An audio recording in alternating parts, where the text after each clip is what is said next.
the Vintage Bookshop.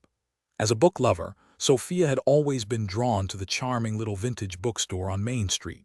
She loved the musty smell of old paper, the creaky wooden shelves, and the eclectic selection of titles that seemed to transport her to another era. One day, as she was browsing through the shelves, Sophia noticed a handsome young man with piercing blue eyes and chiseled features sitting at a small table in the back corner of the shop. He was typing away on his laptop, oblivious to the world around him. Sophia found herself drawn to the stranger's intense focus, wondering what he was working on that required such concentration. As she lingered nearby, she noticed that he was surrounded by stacks of old books with yellowed pages and worn leather bindings. As the afternoon wore on, Sophia found excuses to return to the shop, hoping to catch a glimpse of the mysterious writer. Each time, she would spot him sitting at his table, his eyes fixed intently on the screen as words flowed effortlessly from his fingertips. It wasn't until the following week that Sophia finally mustered the courage to approach the writer.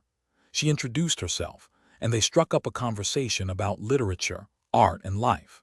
As they talked, Sophia learned that the writer's name was Max, and he was working on his debut novel, a sweeping epic set in 19th-century Europe.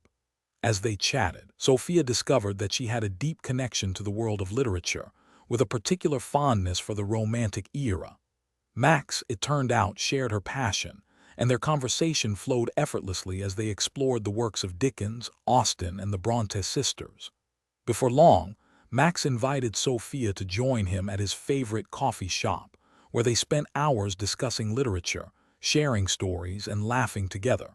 As the sun began to set, Sophia realized that she had never felt this kind of connection with anyone before, a sense of shared purpose, intellectual curiosity, and mutual respect. As the weeks turned into months, Sophia and Max's friendship blossomed into something more. They would take long walks through the woods, discussing their favorite books and sharing their own stories of love, loss, and redemption. Their conversations became increasingly intimate, with whispers of sweet nothings and tender touches that left Sophia breathless. One evening, as they sat on a bench overlooking the town square, Max turned to Sophia with a look of deep sincerity in his eyes. "I've written a story for you," he said, pulling out a worn, leather-bound book from his pocket. Sophia's heart skipped a beat as she opened the cover and read the dedication.